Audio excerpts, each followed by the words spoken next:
MLS Cup Playoffs Round One games continue this week. We're halfway through the Game 1 Round 1 games.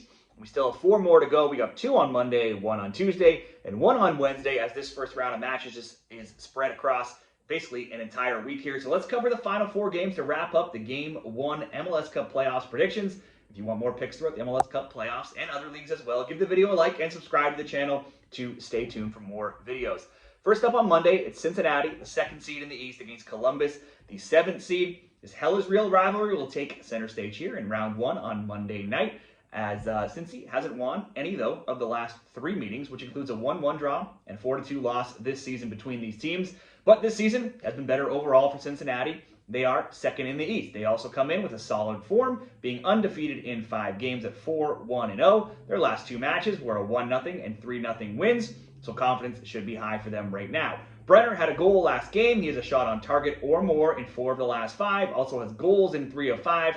Evander also scored last game, and he has a shot on target now in 8 of the last 9. In Denke's last 3 games, he has an assist, a goal, and shots on target totals of 5 in his last 5 games of 1, 2, 2, 3, and 1. So any of those players have been great options for player props. Meanwhile, for Columbus, they got a big 3-1 win over the Red Bulls on decision day, but that's their only win in 5 games now and just their 2nd in their last 9. The Crew got 3 goals without some key offensive players to injuries to Rossi and Ali. Without them, they might just not have enough here to go on the road and get the win in Game 1 against Cincinnati. With them, certainly they could have a chance. The Crew have scored in 5 of 6 and have a total of 12 goals in that time, but they have just 1 clean sheet in their last 9.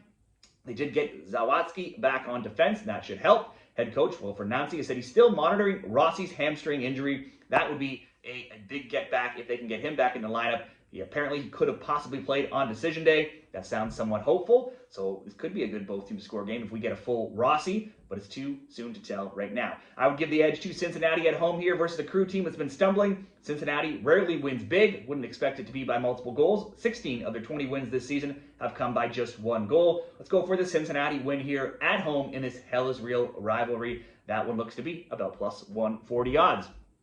The second Tuesday game is in the West. 4th place Cincinnati and 4th place Minnesota and 5th place Seattle. In past years, Seattle had gotten the better of the Loons, going undefeated in 8 meetings. But things have turned around this season for Minnesota. They have 3-2 and 1-0 wins. To end the season, both are in somewhat mixed form, but the edge has to go to Seattle. Minnesota's only win in their last 5 games came against 28th ranked SKC. They then lost to the team just above SKC, the LA Galaxy, 2-1 on decision day. Now, without that win, LA would have ended 29th, so certainly they don't have any big wins recently in the last few weeks, that being Minnesota. They did welcome back a key attacker, though, in that game, but just for 12 minutes. Kelvin Yeboah came back from injury. That's a boost going into the playoffs, but counting on him to make too big of an instant impact after being off for over a month might be too soon. The SKC shutout is Minnesota's only clean sheet in their last 8 games, but their next one came when they played Seattle back in August. Offensively, just 1 time in 10 games have they not found the back of the net.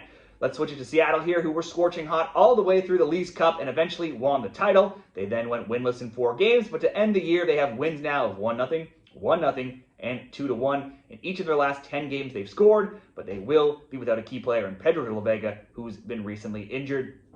I think these teams somewhat look hard to split here. I think the draw could be a good option at plus 240. Let's move into Tuesday. It's Charlotte, 4th in the East, against New York City FC, 5th in the East. Both teams won at home this season, both by 2-0 scores. New York's win was recent in September, while Charlotte won back in July. In that win, they got goals by Toklamati and Vargas, and not from star Zaha. That's something they'll need to do again here in Game 1, as the forward took a stupid red card last week at the end of the game. They were already going to win, and now he's suspended for Game 1. They're also already without their key creator in Beal, who is 3rd in goals and 1st in the team in assists, so the Crown will be short-handed here. They'll have to lean on that strong home record that they have, as they are 13-1-3 with 40 points. That is the best home record in the league, and they've outscored opponents 33-16 at the bank as well. Charlotte got a win at home on decision day, beating Philly 2-0. That gives them back-to-back shutout wins now, 1-0 and 2-0 in their final 2, and wins in 8 of their last 10.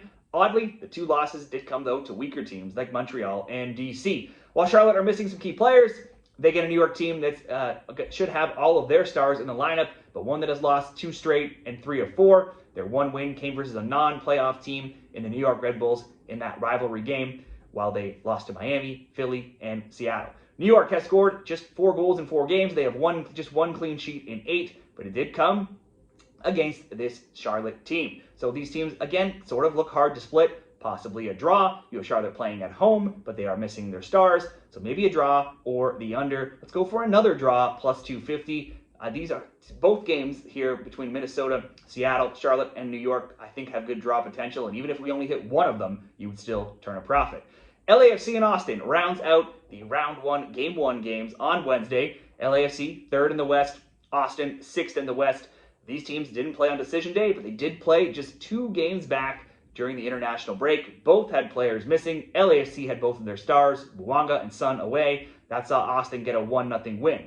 Austin also won 1-0 back in March, and they drew last year 1-1. So we've had some tight scores between these teams and some low-scoring games as well. Bouanga and Son are back for LAFC, and they are at home in this Game 1 match. Son was back on the score sheet on decision day, but LAFC could only draw Colorado 2-2. Still, that leaves LAFC 6-1-1 in 8, with only 2 losses in regulation across their last 15. Only Seattle had more home points in the West than LAFC, who were 11-2-4, outscoring opponents 31-13. Now, one thing Austin often doesn't do is draw on the road. They were 6-1-10 in road MLS games. Home or away, though, they haven't drawn since way back in August 16th. That's no draws in 11 games. They've also rarely been winning, though, lately, with their only win coming against this LAFC team, with them missing some of their players, that being just 1 win now in 5 for Austin. That's their only clean sheet as well in 15 games. They've scored, though, in 14 of 15, and the both team to score is 13-2. Ozuni was away in the last LAFC meeting, but he has 5 goals in his last 11 games. So that's a boost to have him back this time around. LAFC could possibly struggle to break down Austin, as they usually prefer to counter, but then so do Austin. You would think that Austin will be the team that concedes the possession, so that will force LAFC to have to attack, not their normal style. Maybe this won't be as high scoring as maybe you would think with the big LAFC stars. You would think Austin's going to sit back and try to frustrate them. I would still expect LAFC to have enough to break through, with Son and Bouanga being just behind Messi in the Golden Boot race. Let's go for the LAFC home win in Game 1, with Bouanga to have the goal or an assist. That will be minus 143. If that's not quite enough for you, let's lean to a lower scoring match in some way. You could throw in an under 5.5 at minus 105, or an under 4.5 to bring it to plus 130. Those would be the best bet options for me in that game and all of those final 4 games. Let me know what you like down there in the comments, and good luck in the MLS Cup playoffs this week.